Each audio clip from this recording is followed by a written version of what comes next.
Hi one and all. So in the previous class we covered what are flowcharts and when we can able to use them, right? So usually when your aim is to automate complex business process, then you can go ahead with flowcharts. See, make it simple. Complex business process means a process which involves many number of actions, right? So if your aim is to automate only a simple number of steps, then you can go ahead with a sequence itself. See, all this we have learned from the previous classes. Then practically we learned how we can able to create a flowchart and how to use them in the UiPath Studio also in the last class, right? Then we were discussing about control flow activities. Particularly, we discussed assign activity, delay activity, break activity, while activity in the last class itself. So today's class objective is to learn the left control flow activities practically by taking an example, right? Particularly do while activity we shall see, for each activity we shall see, if activity we shall see, and switch activity. So before going ahead with this, we shall have a recap of the activities which we covered in the last class itself, right? So at a high level, I can say assign activity is used to assign a value of one variable to another variable, right? So we took an example even in the last class for assign activity, right? So generally like usually it is used to assign a value something like 10 or 0, or if there is a variable called y already, then you can assign the value of y to x, that can be performed using assign activity, right? And delay activity, as the name itself says, is used to introduce the delay, and we took an example even in the last class to understand about delay activity. Break activity, as the name itself says, is the main job is to come out of the current loop, right? Even with an example we covered how actually break activity will do the job even in the last class itself, right? Then while activity, as the name itself says, usually the main job of while activity is to execute a statement or actions or process based on a condition, right? So until the condition become false, these statements inside which are inside the while loop will be repeated. That's what that's what how the while loop will do its job. And even we took an example for while activity to understand this, so we shall go ahead with that recap. So today, as I said, the main objective is to learn the do while activity, then for each activity, if and switch activity, right? So we shall start with the first one called do while activity. The main job of do while activity is to execute a statement based on a condition. I mean, it is similar to while. So you can say like this, the bottom line is whenever you want to do a repetitive task, then either you can use while or do while, right? The main difference between while and do while is usually in do while the condition will be checked at the end. Okay, usually the condition will be checked at the end. However, in case of while activity, the condition will be checked in the beginning itself, right? Correct. In both the cases, the statements inside the loop will be repeated until the conditions holds good, right? So we shall see an example for do while activity first, then we shall come back again to here to discuss another interesting activity called for each activity, right? Okay, I have taken UiPath Studio. I will start with a new process. So I will give the name of the process as control flow process. You can give any meaningful name, and I am saving all my projects under D drive. So you can save it in any other drive as you wish, or depending on the requirement. So now the tool is creating the workspace for our new process or a new project. Okay, this is our new project. So I'm going to the designer panel.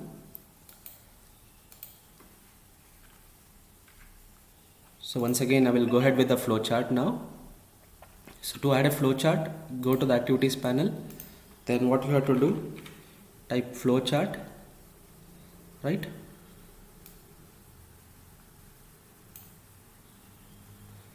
Okay, I need to drop it over here. Okay, double click on this, and usually there will be a start node. Now add sequence inside this flowchart.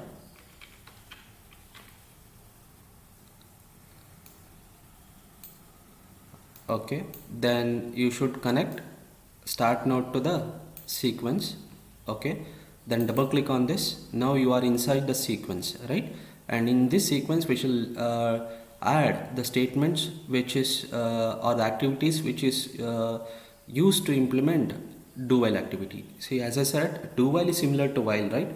So what we did in the while activity, we specified the initial condition outside the while loop, right? Similarly, even here in do while loop, we need to specify the initial condition outside the loop. So for that, what we shall do? For that, what we shall do? We shall take a variable first. We shall create a variable first. Let us label the variable as I, and since I am dealing with a loop like something like iteration, I will go with the data type called integer, and I don't want to give a default value here. We shall use the assign activity to give an initial value or a default value, right? So what I need, which activity I need now? So assign activity, so drop it over here, and what I have to do, I want to initialize the looping variable to 1 or 0. Okay, let us start with 1, or you can start with a 0. It always depends on the requirement, right? Now we have successfully created a looping variable called I, and whose initial value is 1 now. Now what we need, and control flow activity labeled as do while, right? So search it here, then recent, if you have used recently, it will comes over here, otherwise it will comes under control, because it is a control flow activity, right? So you can take it from here, do while. So interesting, see here. So this is what I said. In case of do while loop, first body will appear, then after that condition will be checked at the end. In case of while, this condition will be checked first, and then based on the result of this condition, I mean checking the condition, it will decide whether it has to enter to the body or whether it has to come out of the body, right?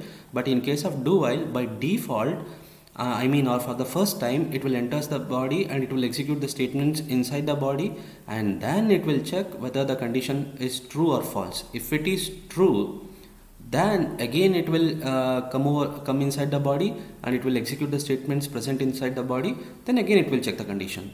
Once the condition specified over here fails, then it will come out of it will go to the next activity after the do while activity. This is how do while activity will work. Now what we shall do, we shall use simple write line activity, and we shall try to write the value of I to the output panel. So I have already mentioned why I am using toString. Nothing. Why means, once again I will repeat. I is an integer variable. I is an integer variable, and since every input and output should be in the form of a text in RPA, so hence we can't able to directly write the value of integer to the console or to the output. Instead, we need to convert that integer to string first. So that integer will become string now, and then you write this string value to the output panel. This is what we are trying to do now. Now after this, we need one more assign activity. Why? Because to increment the looping variable. Now I is equal to I plus 1, right? Then I will specify the condition as until I less than 5, you write the value of I to the output panel, then increment it and check whether I is less than 5. If it is so, then repeat the same these two actions, because these two actions are specified in this body. Now we shall see what would be the output. The initial value is 1 and the condition is I less than 5, and what the do while loop is doing, just writing the value of I, right? So what would be the output? So it will start with 1 and it has end at 4. Why? Because once I value become 5, then 5 less than 5 will becomes false, hence it will come out of the do while loop. Clear? So even here you can use break activity. Suppose if you want to terminate after writing the initial value of I. So we shall check this. Now I have introduced break here. Now, as I said, even in the last class, break activity can be used inside any loop. Like we can use it in while loop, which we already seen in the last class. Now I am showing how we can able to use break activity inside the do while loop. Clear? Okay. Now with this, we shall continue with the theory part. So there is one more interesting activity called for each activity. Usually this activity is used whenever you are dealing with collections of items or list of items, particularly an array, because you have heard a word called array in either in C or in Java. So even here we can have an array. We shall see in detail about arrays later, but for the time being, understand, whenever you want to process all the elements or items in a collection, nothing but items in an array, then you can do that very easily by using an activity called for each activity, right? This is what the author is telling. There is an example over here. Don't worry about this example. I will explain the same example practically. Now I will go back to the UiPath studio. Okay. Now I will, in order to save the time, I will do the changes over here itself. Okay. Do while. Okay. Now I have an empty sequence. Now what we have to do is, we need an array. As I said, for each activity, usually it will be used on the collections of items, nothing but an array. Now we have a variable called I, which is a single integer variable. Now I need to change this to an array, right? So how to do this? It is very simple. Click on this drop down box. Can you see an array, a label called array?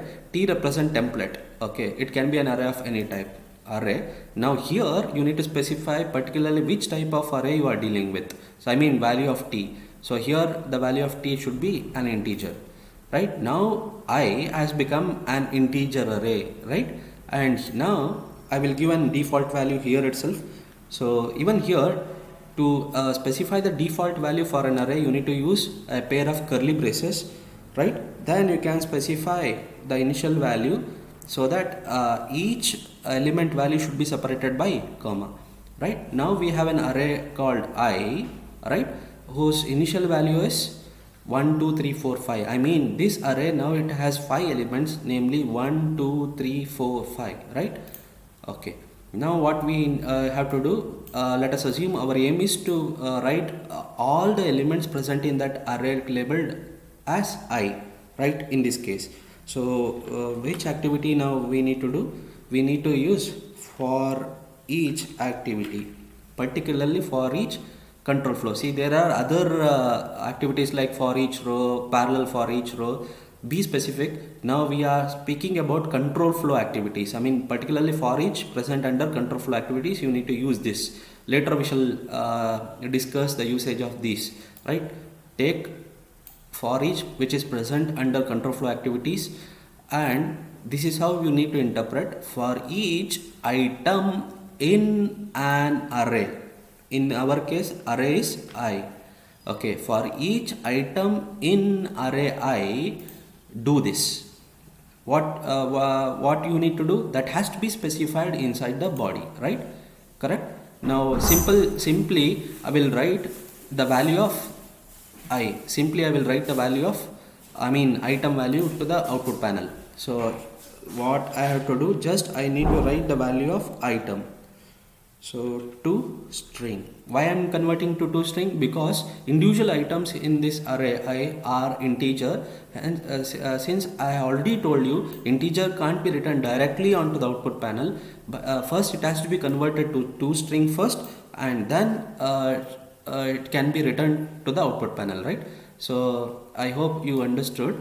So what we did, we created an array labeled as I, particularly an integer array, and we specified the initial value for the array in the default section. And initially the array I has value 1 2 3 4 5, right? And now I want to, since I want to write all the items present in that array, the simplest loop is for each loop. Why I am telling the simplest loop? Because here I know it to specify the condition. Can you see there whether there is a condition here? If I would have done this either in while or do while loop, I would have specified the length of the array, right? But here I no need to specify the length of the array. See here, automatically it will be aware of the length of the array. Now our array elements has 5 elements. Now it has displayed all the 5 elements. So that is the advantage of for each loop, right? So that's what theoretically I said. Whenever you want to process all the elements, all or each element in the collections, I mean in an array particularly, then you can go ahead with for each loop. Clear with this? Okay, we shall take few more examples as the classes goes on. So at this time this is sufficient for you. Okay, now interesting, in your textbook they have given they have used for each loop to do this task. I mean it is your aim is to now it has to print 2 4 6 8, I mean nothing but multiplication table of 2, right? How we can able to do this? How we can able to do this? By using for each loop. One way is you assign array with these initial value only, then automatically it will print these values only, right? Correct. Now that is the simplest one. Okay, we shall see the other alternatives. I hope what I said. So here just change this initial values to 2 4 6 8 10 12 14 16 18 20. That's it. Then you execute it. That's it. This is one way. So we shall see other alternative ways or the other best ways to perform that in the coming classes. Okay. Now we shall go ahead with one more interesting activity called if activity. I hope you are already aware of if keyword in C or in Java. Exactly in the same way the if activity works here. So here according to the author, if activity has has two conditions it seems. One is true and the one is false. If the statement is true, then it will execute the first condition. If not, it will execute the second condition it seems. It is similar. It is similar to C or Java. If the condition becomes true, then do something. If the condition becomes false, then do something. That's what he is telling. So here if activity comes with two conditions. One is true, false. If it is true, then do the first condition. If it is false, then do the second condition. See, this is usually used when we want to take decision based on the statements or conditions, right? To better understand how actually if activity works, now we shall see an example. Okay, in the textbook they have taken this example. If the sum of any two number is less than 6, then you say sum is less than 6. Otherwise you say sum is greater than 6. We shall take do the same exercise practically over here. Okay, now the sequence is empty. Now what we have to do, first we need to perform addition of two numbers, right? So first I need to take the first number. So how we can able to do this? By taking an input dialog, right? Okay, then I need one more input dialog for the second variable. Then what I need one more activity called assign activity in order to store the result, right? Okay, then I will change this I. Okay, I will remove this or rename this as X, and I need node in an array now, a single integer variable, and a default value be null, right? And I need one more variable called Y for the second input. Okay, and in this case it should be an integer, no default value. And store the result, I need a variable called sum. Again, even here it should be of type integer. Clear? Okay. Now here what should be the label? Ask the user to enter the value for X.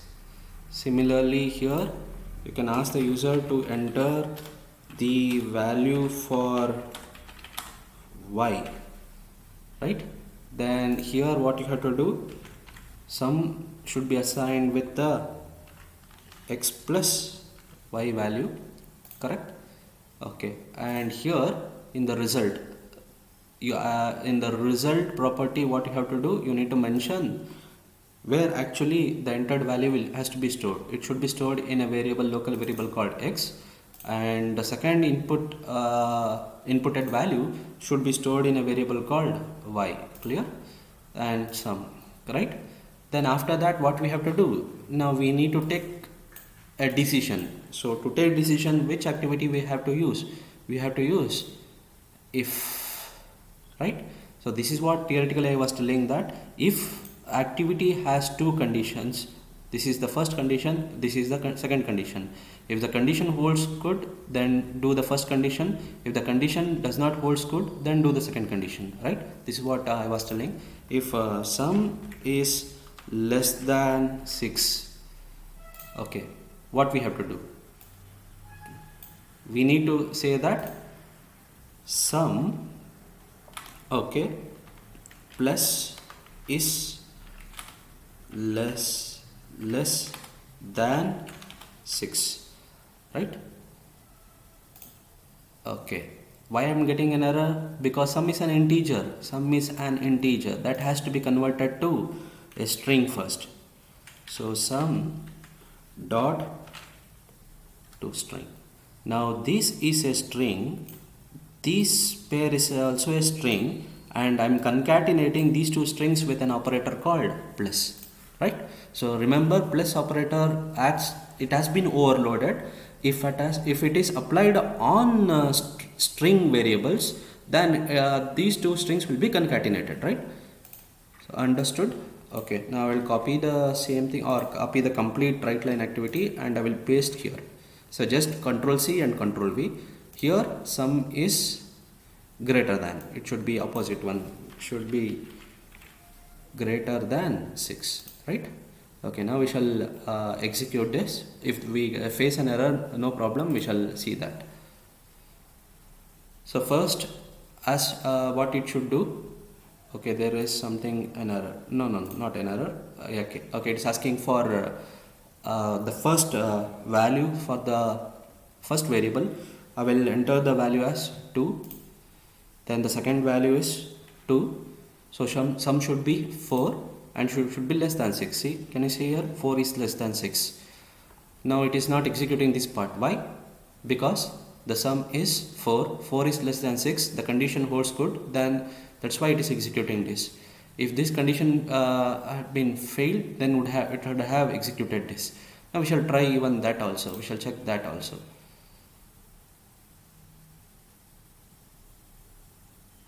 Okay, now I will enter first value as 4, second value as 5. Now the sum is 9.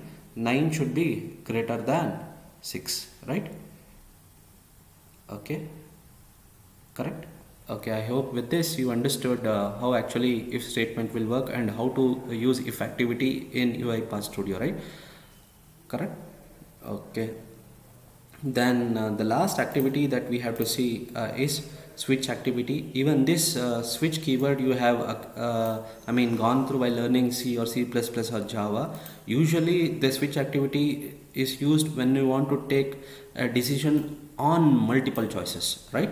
So when you have multiple options or choices, and if you want to choose anyone out of multiple choices, then you can go ahead with an switch activity. And by default, switch activity, it will take an integer argument, but it can be changed to another type of argument also. We shall see as the classes goes on. Clear? And now we shall see a simple example for how actually switch activity can be used in your UiPath Studio, right? Okay, I will take the same sequence. Okay. So instead of if, okay, I will go ahead with an switch. Okay, switch. Okay, here you need to specify the condition, and this is the default case, and this is where you can add a new case. Clear? Okay, now I will a simple logic. For example, so I will say that I have to make a decision based on the value of sum. So I have specified sum over there. You can specify the expressions like sum is less than 6 or like that. We shall see those cases later. Now make it simple. I have to take a decision based on the value of sum. Okay, default activity, let us add a right line activity saying that default itself, default action, something default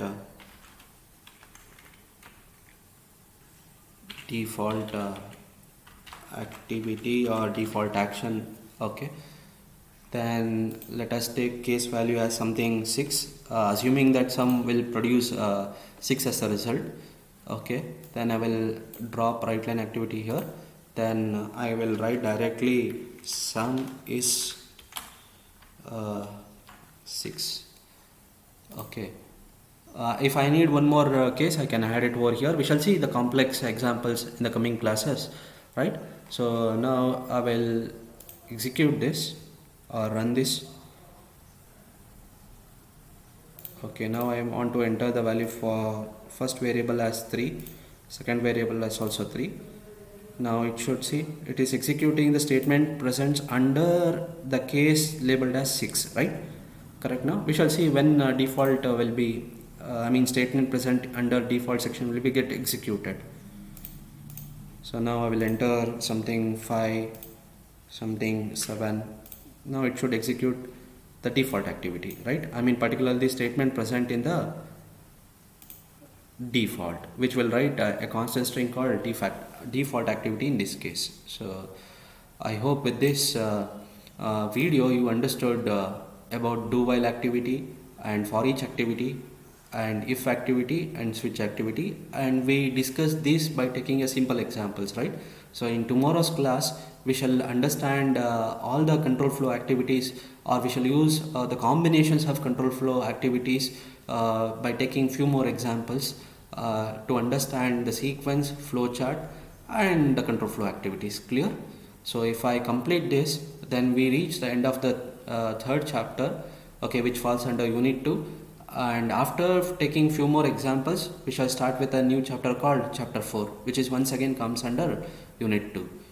Okay, so if you have any doubts, so you can please ask me either through WhatsApp or through email. So thank you one and all.